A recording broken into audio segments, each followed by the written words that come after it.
जिस प्रकार से यूनाइटेड अरब एमिरेट्स के अबू धाबी के रीजन में अभी कल शाम बराका न्यूक्लियर पावर प्लांट पे जो एक ड्रोन के तहत हमला हुआ, ये एक बहुत ही एस्केलेटरी चीज़ है और इसको कतई ही लाइटली लेने की आवश्यकता नहीं, बिकॉज ये सिग्नल करता है एक बहुत बड़े गेम को आगे जो अनफोल्ड होने जा रहा है।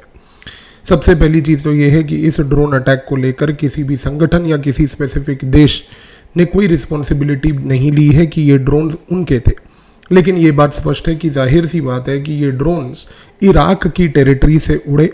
इराक में कुछ शिया मिलिशियाज की जो तरफ से उड़े,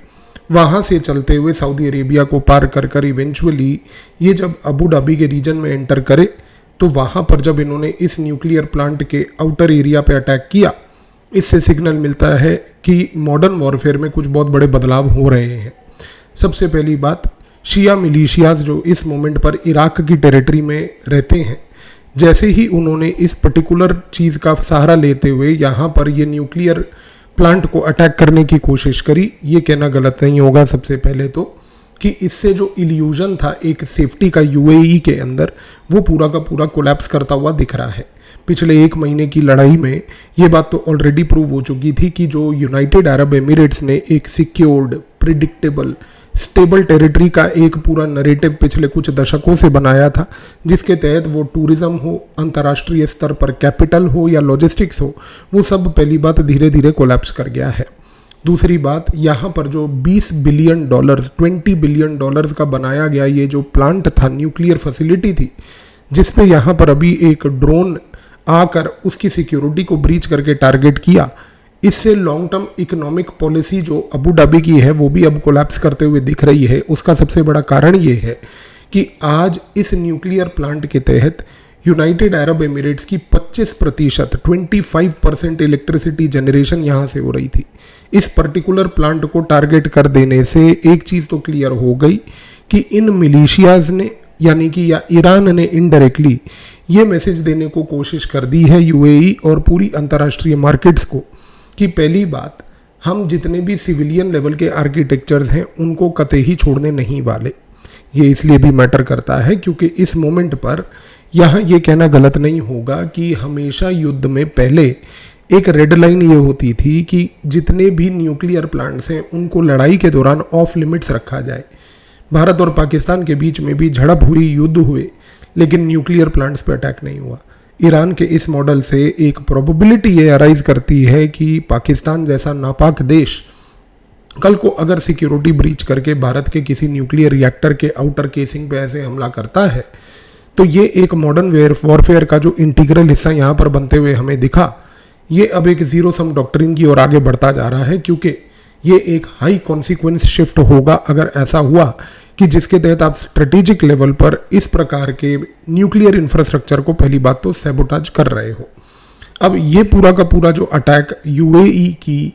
खास करके इस फैसिलिटी पे हुआ, इसमें अगर हम ध्यान से ऑब्जर्व करें तो एक पेक्यूलियर चीज़ ये थी कि इसके इलेक्ट्रिकल जनरेटर के जो बिल्डिंग के बाहर है उस पर फोकस किया गया। अब ये महत्वपूर्ण इसलिए है क्योंकि जो न्यूक्लियर रिएक्टर का कोर होता है वो हाईली सिक्योर्ड होता है, लेकिन वो कोर को चलाने के लिए बाहर से बिजली की आवश्यकता होती है, और ये जो बाहर का बिजली के आवश्यकता के लिए लगाया हुआ जनरेटर था, जब उस जनरेटर के ऊपर यहाँ पर अटैक किया गया तो इससे जाहिर सी बात है कि जो अंदर न्यूक्लियर रिएक्टर का कोर है उसकी फंक्शनिंग तो एक्सपोज होगी ही होगी। लेकिन उससे ज़्यादा इम्पोर्टेंट ये है कि यहाँ पर जो यूएई का ये वाला रिएक्टर था, ये रिएक्टर एक विश्व का सबसे बड़ा गोल्ड स्टैंडर्ड था कि कैसे यूनाइटेड अरब एमिरेट्स ने अलग अलग देशों के साथ कोऑपरेट करके एक ओपननेस के तहत इस रिएक्टर को चलाया था। अब इस रिएक्टर में अमेरिका हो, यूरोप हो, साउथ कोरिया हो, इन सारे देशों ने टेक्नोलॉजीज लगाई थी। इस पर्टिकुलर ड्रोन अटैक से इस पूरी सप्लाई चेन को यूरोप, यूएस और साउथ कोरिया तक एक मैसेज चला गया है कि कल को आपकी भी न्यूक्लियर लेवल की इन्वेस्टमेंट्स मिडल ईस्ट के इन रीजन्स में सेफ नहीं रहेगी यदि अगर यहाँ पर इस प्रकार की गतिविधियाँ चलती रहें। ये इसलिए भी महत्वपूर्ण है, फिर से मैं कहूँगा, क्योंकि इस मोमेंट पर सऊदी अरेबिया हो, कतर हो या फिर for that matter United Arab Emirates हो, ये तीनों के तीनों देश बहुत अग्रेसिव लेवल पर न्यूक्लियर लेवल की टेक्नोलॉजीज को एक्सप्लोर करके अपने फ्यूचर को बनाने जा रहे हैं। इस पर्टिकुलर अटैक से एक मैसेज पूरे विश्व की मार्केट में ये चला गया है कि कहीं ना कहीं जितनी भी डिफेंस लेवल पर एसिमेट्री है और ईरान के द्वारा एसिमेट्रिक वॉरफेयर के जितने डॉक्ट्रिन्स हैं, वो इस सिविलियन इंफ्रास्ट्रक्चर को न्यूक्लियर लेवल के कभी भी अपने मन से सैबोटाज कर सकता है। अब ये इसलिए भी इम्पोर्टेंट है क्योंकि यूएई जो इस मोमेंट पर है वो एक इंटरनेशनल मैरीटाइम ट्रैफिक हब भी है। यहाँ पर इस प्रकार के इस न्यूक्लियर लेवल के अटैक के बाद जहाँ पर उसके एक न्यूक्लियर लेवल की फैसिलिटी के एक पॉइंट को टारगेट किया गया, इसका कॉन्सिक्वेंस ये भी होगा कि जितनी भी शिपिंग कंपनीज हैं वो तुरंत इस रीजन को फ्लैग कर देंगी डेंजरस, और डेंजरस फ्लैग करने से यहाँ पर मैरीटाइम इंश्योरेंस एकदम से बढ़ जाएगी, जिसका कॉन्सिक्वेंस होगा कि फिर से ग्लोबल एनर्जी की प्राइसेस और सप्लाई चेन में डिलेज और डिसरप्शंस आएंगे। तो आप एक चीज़ को समझने की कोशिश कीजिए कि एक छोटे से इस प्रकार के अटैक के थ्रू यहाँ पर 3 लर्निंग्स बड़ी महत्वपूर्ण है। पहली लर्निंग ये है कि आपका सिविलियन इंफ्रास्ट्रक्चर की जो रेड लाइन होती थी वो अब ब्रीच हो चुकी है, उसको टारगेट कभी भी किया जा सकता है। दूसरी सबसे बड़ी बात, यहाँ पर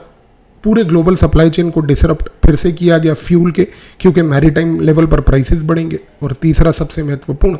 कि यहाँ पर मिडिल ईस्ट के रीजन में ईरान और उसके प्रॉक्सीज ने एक मैसेज ये देने की कोशिश करी है कि अगर हमारे मुताबिक वर्ल्ड की पूरी अंडरस्टैंडिंग नहीं चली